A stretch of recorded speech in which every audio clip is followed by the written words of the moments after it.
मैं SC ST OBC यानी कि OBC वालों को यही जवाब देना चाहती हूँ कि आपके ऊपर सबसे ज़्यादा हिंदू बनने का जो नशा चढ़ा हुआ है, सबसे ज़्यादा जो राम मंदिर की लड़ाई वो OBC वालों ने लड़ी। तो आप देखिए, आप अपने आप को सोचते हैं कि हम हिंदू हैं और कट्टर हिंदू हैं, तो देख लीजिए आपके बारे में वो व्यक्ति क्या कह रहा है कि इनको शूद्रों को कोई भी अधिकार नहीं मिलना चाहिए, नेता नहीं बनाना चाहिए। तो ये जब तक हमारा समाज नहीं समझेगा, जब तक OBC समाज नहीं समझेगा, क्योंकि जो 85% में जो संख्या सबसे ज़्यादा वो OBC की है, और जो जितने भी तमाम आंदोलन होते हैं आप देख सकते हो SC और ST, और सबसे ज़्यादा मैं कहूँ तो SC लोग सड़कों पर निकलता है, लेकिन OBC उनका साथ नहीं देता है। तो जब तक OBC उनका साथ नहीं देगा तब तक हमारा आंदोलन भी सफल नहीं हो सकता है। ऐसे लोगों की मानसिकता कैसी है, इस बारे में क्या कहेंगी? इनके दिमाग में वही पुरानी वर्ण व्यवस्था घूम रही है? बिल्कुल, इनके दिमाग में वही वर्ण व्यवस्था है, वही चातुर्ण व्यवस्था घूम रही है जो इनके बाप दादा इन्हें सिखा करके गए हैं, जो बचपन से ही इतने छोटे से बच्चे के अंदर ये माइंड सेट कर देते हैं।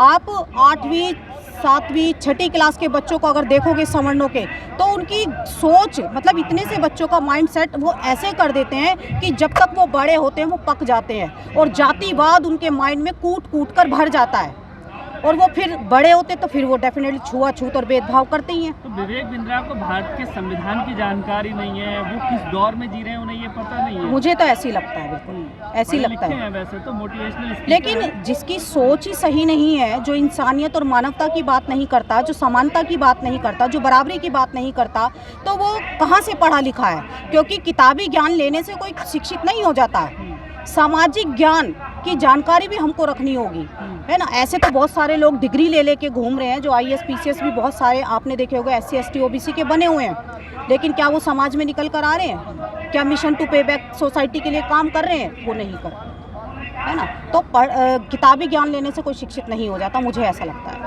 प्रधानमंत्री खुद अपने आप को OBC का बता चुके हैं, और मौजूदा वक्त में जो राष्ट्रपति हैं वो ST वर्ग से हैं।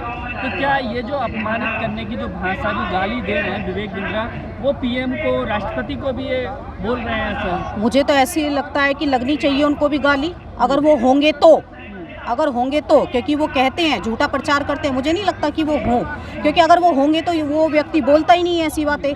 तो ये तो मुझे ऐसा लगता है कि ये झूठ बोल रहा है कि प्रधानमंत्री OBC से है ना। तो दूसरी बात कि इस देश की जो राष्ट्रपति है द्रौपदी मुर्मू, वो कहीं ना कहीं मानसिक रूप से गुलाम है। आज भी वो खुलकर नहीं सामने आती है। आज भी आप देख लीजिए, जब संसद भवन का उद्घाटन होता है उनको इनवाइट नहीं किया जाता, है ना। तो ये क्या अपमान नहीं है? एक जो है, एक महिला का क्या ये अपमान नहीं है? लेकिन वो बोलती नहीं है, तो वो मानसिक रूप से कहीं ना कहीं गुलाम हमको देखने के लिए मिलती है। तो ये गुलामी, तो ऐसे लोगों को कैसे सबक सिखाया जाए, विवेक बिंद्रा जैसे लोगों को जिनके दिमाग में सड़ी गली व्यवस्था अभी भी चल रही है? सबक तो उन्हें पब्लिक सिखाएगी। किसी पब्लिक प्लेस पे खड़े हो गए, जो जागरूक महिलाएं होंगी तो 4 जूते उसके मुंह पे मारेंगी खींच के कि वो ऐसे कैसे बोल सकता है। और स्पेशली मुझे ऐसा लगता है कि सबसे ज़्यादा सवर्ण जो है OBC महिलाओं को उसका विरोध करना चाहिए। लेकिन आपने देखा होगा कि OBC महिला ना तो मनुस्मृति का विरोध करती हैं, मनुस्मृति जलाई जाती है उसका विरोध नहीं किया जाता, लेकिन वो लोग हमारे आरक्षण का विरोध करती हैं। तो कहीं ना कहीं उन महिलाओं को भी बाहर निकलना होगा, उनकी भी भागीदारी होनी जरूरी है, तभी ये मिशन सफल हो सकता है, तभी ये आंदोलन सफल हो सकते हैं। जी मैडम, तो क्या उनके खिलाफ में SC ST के तहत मुकदमा दर्ज होना बिल्कुल होना चाहिए, बिल्कुल होना चाहिए SC ST, क्योंकि बहुत सारे लोगों ने आपने देखा होगा कि SC ST एक्ट को ही ख़त्म करना चाहते थे, लेकिन 2 अप्रैल का जो आंदोलन पूरे देश के लोगों ने यूनिटी दिखाई, उसमें हम लोग भी बहुत बड़े एक आंदोलन के रूप में हम लोगों ने भी गाजियाबाद में किया, तो ये एक्ट बच गया। तो ये ख़त्म क्यों कराना चाहते कि हम किसी के घर में घुसेंगे, उसे गाली देंगे, मारेंगे, पीटेंगे और हमारा कुछ नहीं होगा, हमारे ऊपर कुछ नहीं होगा। लेकिन ये एक्ट बचा हुआ इसीलिए है कि हमारे साथ अगर इस तरीके का कोई व्यवहार करता है, बाबा साहेब ने जो हमको संविधान में अधिकार दिया है कि अगर आपको कोई जाति सूचक शब्दों से अपमानित करता है तो आप उस पर FIR कर सकते हो। विवेक बिंद्रा बहुजन विरोधी के साथ में नारी विरोधी भी नजर आ रहे हैं। उनकी वाइफ ने उनके ऊपर एफआईआर कर दी है, मारपीट की गई है उनके साथ में। बिल्कुल घरेलू हिंसा का एक्ट उस पर लगाना चाहिए, क्योंकि हम एक व्यक्ति को आप देखते होंगे कि जैसे टीवी पे हम लोग देखते हैं, हम दूर से देखते हैं कि ये बहुत अच्छा है, ये है वो, लेकिन हम रियलिटी में किसी के बारे में नहीं जानते। रियलिटी कौन जानता है? जो व्यक्ति उसके साथ रहता है, कि वो किस तरीके का है। और उसकी पत्नी ने जो एफआईआर की है, उसको मारपीट, उसके बहुत सारी चोटें भी आई हैं, कान का पर्दा फट गया। हाँ, तो देखो वो व्यक्ति कैसा होगा, क्योंकि दूसरों के सामने आप अच्छे बनते हो, लेकिन रियलिटी में आप कैसे हो कि एक महिला का सम्मान तक नहीं करते।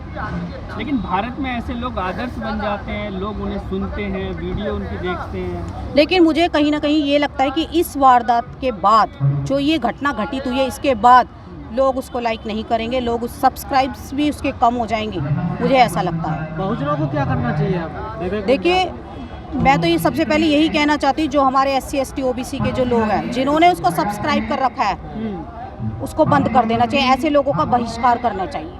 पढ़े लिखे लोग जब ऐसी मानसिकता रखते हैं तो फिर क्या है इस देश में? पढ़े लिखे लोग सबसे ज़्यादा मूर्ख हैं, सबसे ज़्यादा मूर्ख है। पढ़े लिखे लोगों को समझाना बहुत मुश्किल है, ये महापुरुषों ने भी कहा है। आप गांव में चले जाइए, गांव के लोग समझ जाएंगे, क्योंकि पढ़े लिखे लोग ज़्यादा पढ़े लिखे यानी ज़्यादा इंटेलिजेंट अपने आप को समझते हैं। ये लोग अभी भी बड़ व्यवस्था को मानते हैं? बिल्कुल, डेफिनेटली मानते हैं, बिल्कुल मानते हैं। इस देश का जो 15% का समाज है, कूट कूट कर उनके अंदर जातिवाद भरा हुआ है।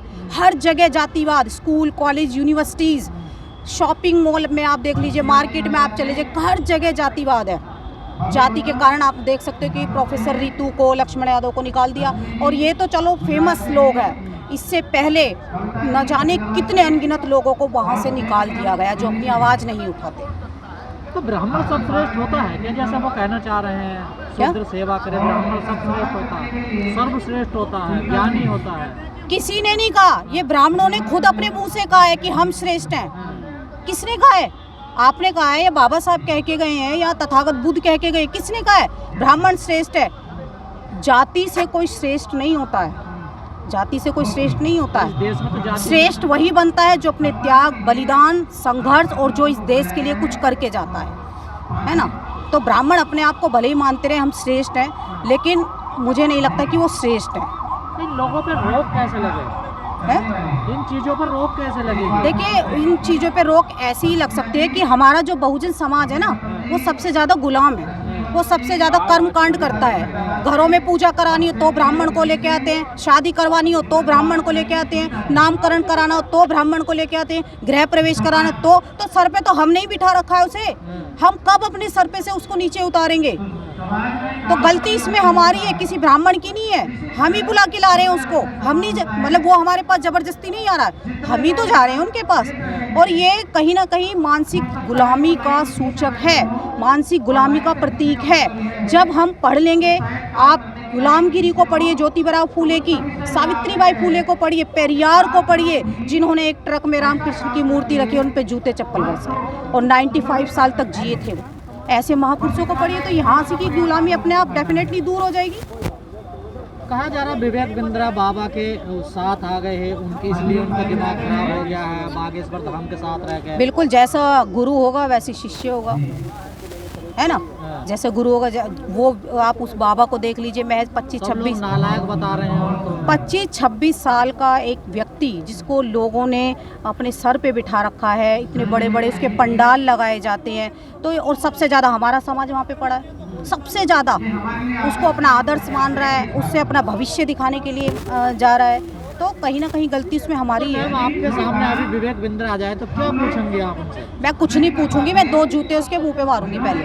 विवेक बिंद्रा के? हाँ, पूछूंगी बाद में। इतनी हिंसक हो जाएंगे आप? हाँ, आप तो संविधान को मानने वाले हाँ, तो हो। संविधान को मानते हैं तो कोई व्यक्ति किसी का जाति सूचक शब्दों से किस तरह से अपमान कर सकता है? हमारा बहुजन समाज संविधान के दायरे में रहकर काम करता है। कितने भी आंदोलन आप देख लीजिए, सभी लोगों ने संविधान के दायरे में काम किया। संविधान का उल्लंघन वो लोग कर रहे हैं, संविधान को लागू वो लोग नहीं कर रहे, मनुस्मृति को बढ़ावा वो लोग दे रहे हैं। पर वो तो एक व्यवस्था को समझा रहे थे ना अपने इंटरव्यू के माध्यम से, एक टीवी पर बैठकर अपनी उस व्यवस्था को बता रहे थे। अच्छा, व्यवस्था में ये भी बताया था कि ओबीसी को जो है लीडर नहीं बनना चाहिए, ये भी बोला जा रहा है। बड़ी व्यवस्था में तो यही है ना, सब कुछ देखिए, शूद्र सेवा करे, देखिए वर्ण व्यवस्था में तो बहुत सारी बातें लिखी हुई है, तो बहुत सारी बातें हमको सोच समझ के भी तो बोलनी चाहिए ना।